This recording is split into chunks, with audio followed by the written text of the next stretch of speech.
Hello friends, welcome to the lecture series of software engineering. In today's lecture, we'll see the design engineering. Under that, we'll see the topic user interface design. So, before starting with the lecture, let me introduce myself. I am Professor Poonam Mahale, working in IT department of Kekewak College of Engineering, Education and Research. So let's start today's lecture with an introduction. What exactly user interface design is? So, as you all know, we live in a world of high technology products, and virtually all of them, consumer electronics, industrial equipment, corporate systems, military system, personal computer software, and web apps require human interaction.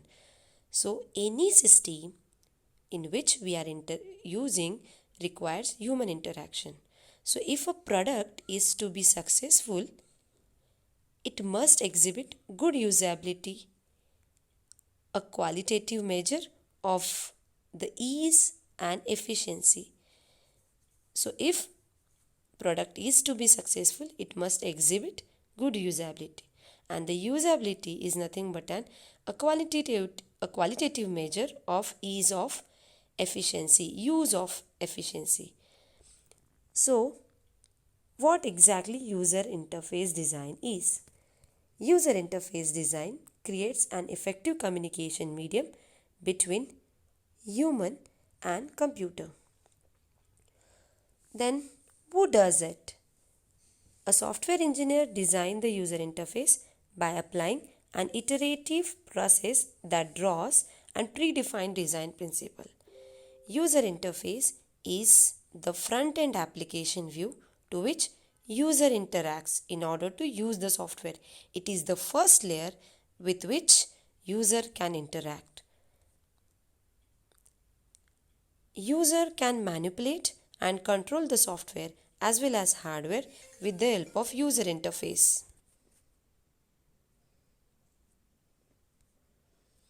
So user interface is important.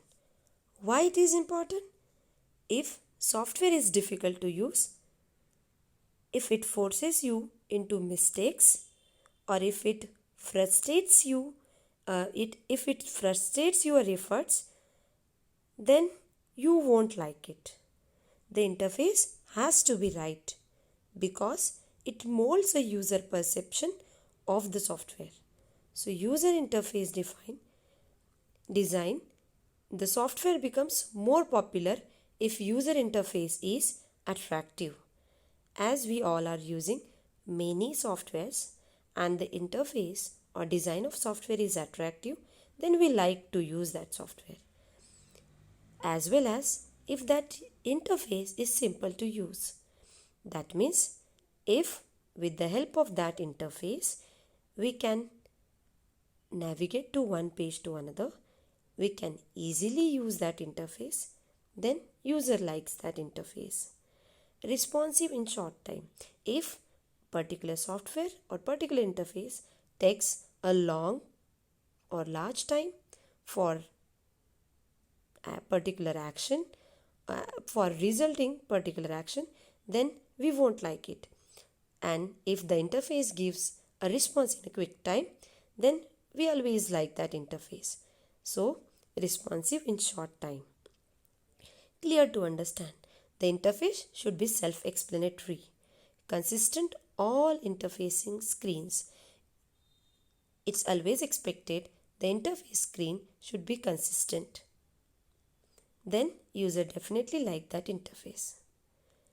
So, what are the steps that are required in user interface design? So, user interface design begins with the identification of with the identification of user, task and environmental requirement. Once user tasks have been identified, user scenarios are created and analyzed to define a set of interface objects and actions. The analysis and design process for user interface is an iterative and can be represented using spiral model similar to the one that is shown in this figure. So this is a spiral structure. Here the four phases of user interface design are represented. That's why the analysis and design process of user interface consists of four framework activities that are nothing but an interface analysis and modeling. Second is interface design. Third is interface construction. Fourth is interface validation. So the spiral model shown in the figure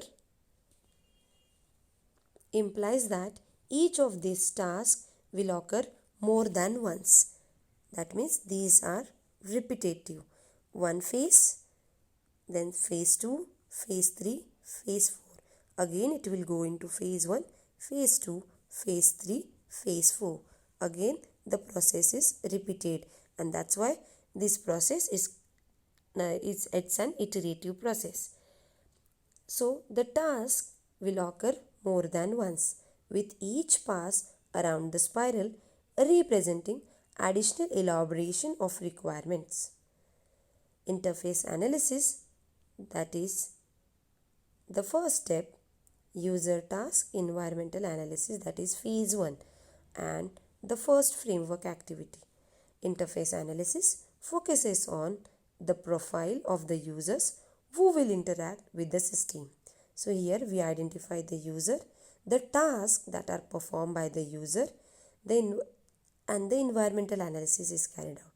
So skill level, business understanding, and general receptiveness to the new system are recorded in the first phase. So here in the first phase itself, different user categories are defined. For each user category, requirements are elicited.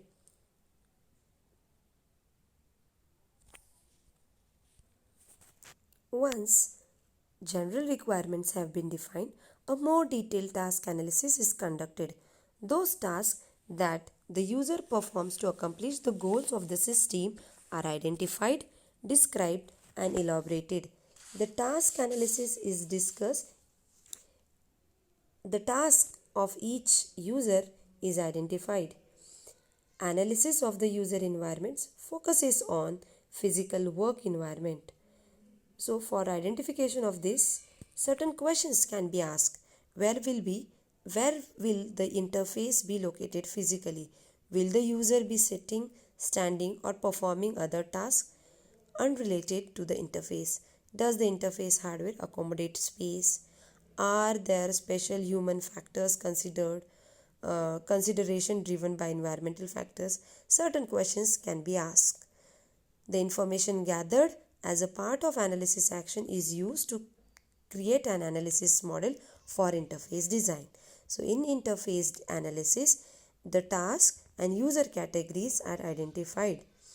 In the second phase, that is interface design phase, which is the second framework activity of user interface design.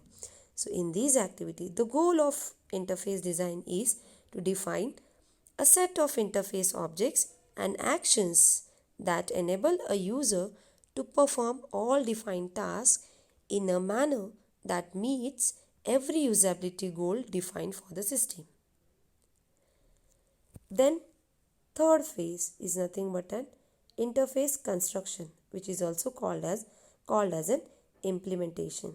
So interface construction normally begins with the creation of a prototype that enables usage scenarios to be evaluated.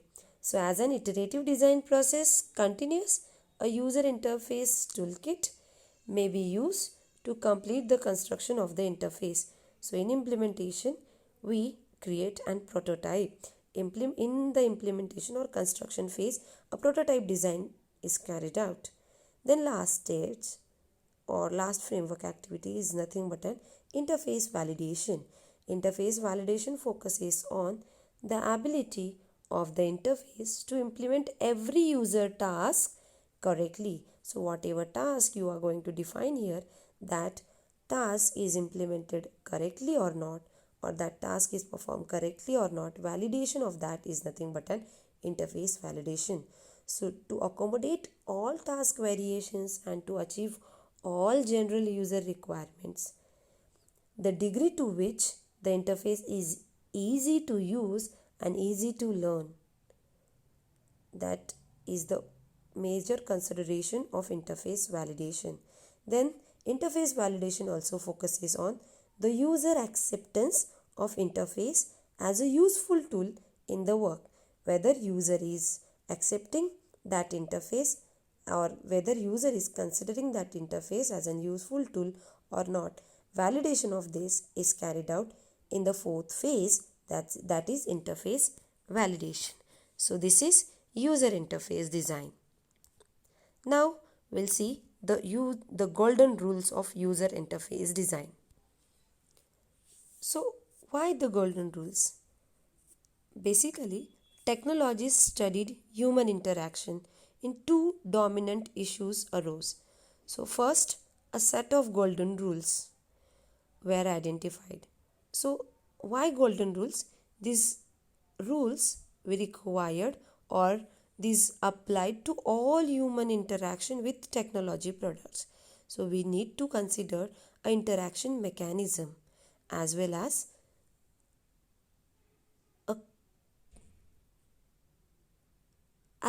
a, a procedure for using user interface.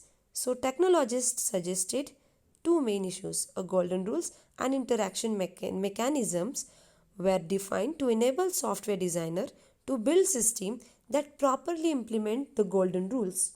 So three golden rules are suggested by Theo Mandel. So regardless of the domain, user interface or intended device for a particular website or application, there are certain universal rules that we should consider, and these rules are called as an golden rules. So Theo Mandel describes the golden rules of user interface design. So what are that golden rules? First rule is place the user in control. Second golden rule, reduce user's memory load. Third golden rule, which is suggested by Theo Mandel, that is nothing but an make the interface consistent. So now in the next slide we'll see these three rules in detail. So first rule is nothing but an place the user in control. Mandel defines a number of design principles that allow the user to maintain the control. So what are that? Define interaction modes in a way that does not force a user into unnecessary or undesired action. So define the interaction modes. An interaction mode is the current state of interface. For example, if spell check is selected in a word processor menu, the software moves to spell checking mode. There is no reason to force the user to remain in spell checking mode if the user desire to make a small text edit along the way, right? The user should be able to enter and exit the mode with little or no effort. So define the interaction mode in such a way that does not force user into unnecessary or undesired action. If user wants to stay in the same mode, user can stay. If user want to exit, then user can easily exit from that mode. That is the first rule. That is place users in control. Second rule, provide for flexible interaction. Because different user have different interaction preferences, right? Choice should be provided. For example, software might allow a user to interact via keyboard command. One user can interact with the help of mouse movement. Another user can interact with an digitizer pane. Or one can interact with a touch screen, that is multi-touch screen. One can interact with an voice recognition command. So there are many ways of interaction. So choice is given to the user. So interaction preference says choices should be provided. But every action is not amenable to every interaction mechanism. Consider, for example, the difficulty of using keyboard command to draw a complex shape. You cannot able to draw a complex shape with the help of keyboard. So choice or flexible interaction preferences should be given to the user. And that is the second rule. Provide for flexible interaction. Third rule. Allow user interaction to be interruptible and undoable. That means even when involved in a sequence of actions, the user should be able to interrupt the sequence to do something else. Though your software system or your user interface is having sequence of operations or actions. Suppose while filling a form, I need to fill each and every field, but in between I want to interrupt that sequence, then it is possible. It should be possible. So the user should be able to interrupt the sequence to do something else without losing the work that had been done. So user should also be able to undo any action. That is nothing but an allow user interaction to be interruptible and undoable. If user want to undo its action, then that facility should be provided. Then fourth rule says streamline interaction as skill level advances and allow the interaction to be customized. That means user often find that they perform the same sequence of interaction repeatedly. It is worthwhile to design a macro mechanism that enables an advanced user to customize the interface to facilitate interaction. That means user can perform same sequence of interaction repeatedly, and if some advanced users are there, then these advanced user, rather than doing things repeatedly, they can customize their interaction. This facility should be provided by your interface.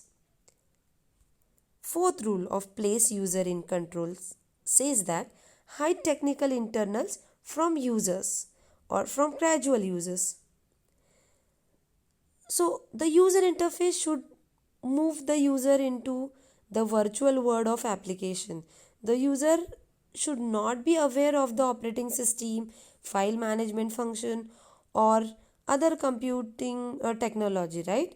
We don't provide a user that which programming language I have used for designing a particular software. No, that is not necessary. So hide technical details. In essence, the interface should never require that user interact at a level that is inside the machine. Example, user should never be required to type operating system command from within application software, right? So user is not bothered about the programming platform that you have used for implementing the software. No, user generally wants to use that software. That's why this rule says that hide technical details from casual user. Rather than solving the query, it may confuse the user. Next rule says that design for direct interaction with objects that appear on the screen. So the user feels a sense of control when able to manipulate the object that are necessary to perform a task in a manner to what would occur if the objects were physical things. So for example, for understanding this, you can consider an example of application interface that allows a user to stretch an object like scale it in size, is an implementation of direct manipulation. So these are the 6 rules of place user in control. The next category of golden rule is reduce user's memory load. So it's always expected that user should have less to remember. And how we can reduce the user memory load? So for reducing the user memory load, reduce demand on short-term memory. When users are involved in complex tasks, the demand on short-term memory can be significant. So the interface should be designed to reduce the requirement to remember the past actions, inputs, and results. This can be accomplished by providing visual cues that enable a user to recognize past action rather than recalling them. So reduce demand on short-term memory. Sometimes we need to remember many things, what we have did or what we did in last interaction. So instead of remembering or keeping in mind everything, your interface should provide a visual cues so that can help a user to recognize past actions. Then the second way of reducing user memory load, that is establish meaningful defaults. The initial set of defaults should make sense for the average user, but a user should be able to specify individual preferences. So however, a reset option should be available, enabling the redefinition of original default values should be provided by a reset option. So establish meaningful default indicates the meaningful or a default should be provided. And if user unable to provide its choices, then a reset option should be available. And this is way we can reduce the user memory load. The third way is define shortcuts that are intuitive. So when mnemonics are used to accomplish a system function like Alt P to invoke a print function, the mnemonic should be tied to the action in a way that it is easy to remember. So shortcuts should be provided by your system, and shortcut should be provided in such a way that that shortcut should be easy to remember. For if you want to print a document, then Alt P, P for print. Then if you want to copy, then Control C, so C for copy. Likewise, the shortcuts or whatever short way you are providing, that should be easy to remember. Example, first letter of the task to be invoked, like print, then P. Then next is you can reduce the user memory load by providing the visual layout of the interface should be based on real world metaphor. So you can provide a visual layout, but that visual layout should be based on real world. So for example, a bill payment system should use a checkbook and check register metaphor to guide the user through the bill paying process. And this enables the user to rely on well understood visual cues rather than memorizing an acronym or interaction sequence. Then you can reduce the user memory load by doing disclose information in progressive fashion. The interface should be organized hierarchically. That is, information about a task, an object, or some behavior should be presented first at a high level of abstraction. More details should be provided or presented after the user indicates its interest with a mouse pick. So, an common example is word processing application is the underlying function The function itself is one of the number of the functions under a text style menu. However, every underlying capability is not listed. The user must pick underlining, then all underlining options like single, double, dash, these are presented.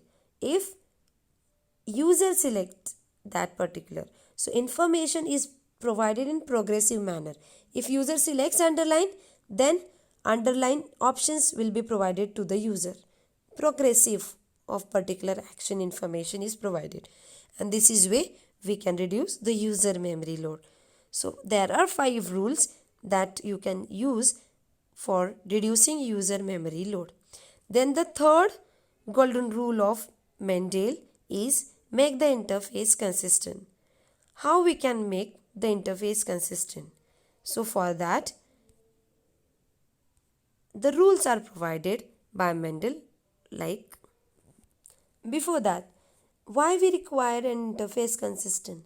So the interface should present and acquire information in consistent fashion, and this implies that all information is organized according to the design rule. Input mechanism are constrained to a limited set that is used consistently throughout the application. The information is common in or is represented in same manner, and for that we required the interface consistent.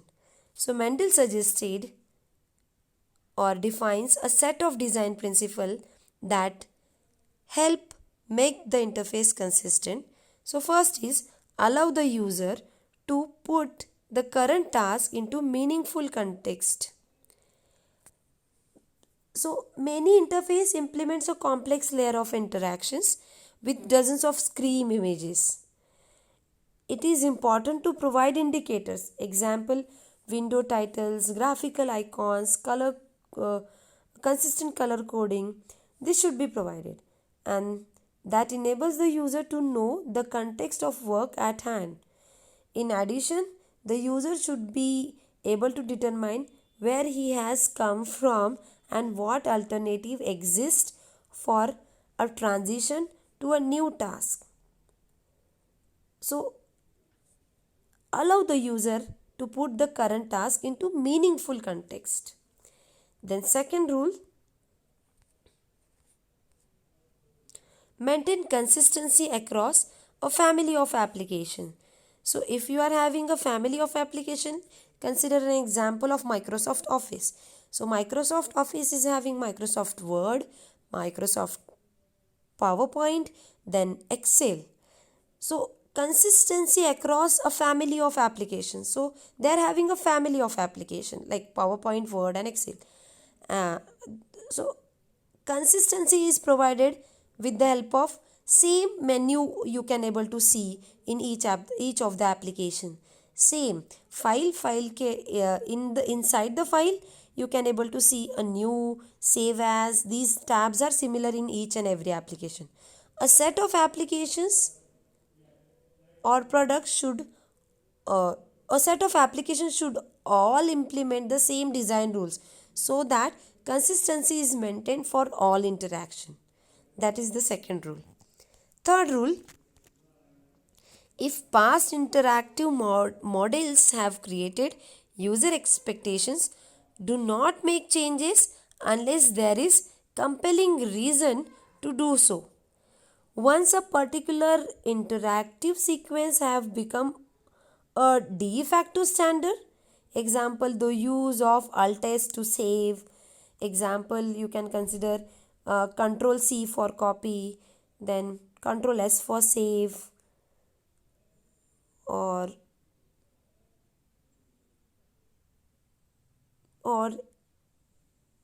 N for new. So don't change this standard. The user expects this in every application he encounters.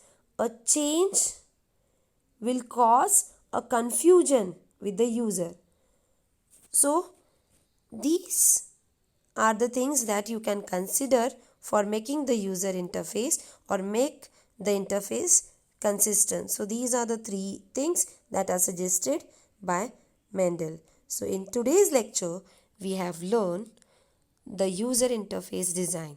Under that, we have learned the definition of user interface, then the user interface design process, and after that, we have learned the three golden rules suggested by Mendel. And in detail, we have learned the design principles under that rules. So, hope you all have understood the concept that we have learned in today's lecture. Thank you all for attending today's lecture. If you have any query, any doubt, any suggestions, please write your things in a comment box. Thank you.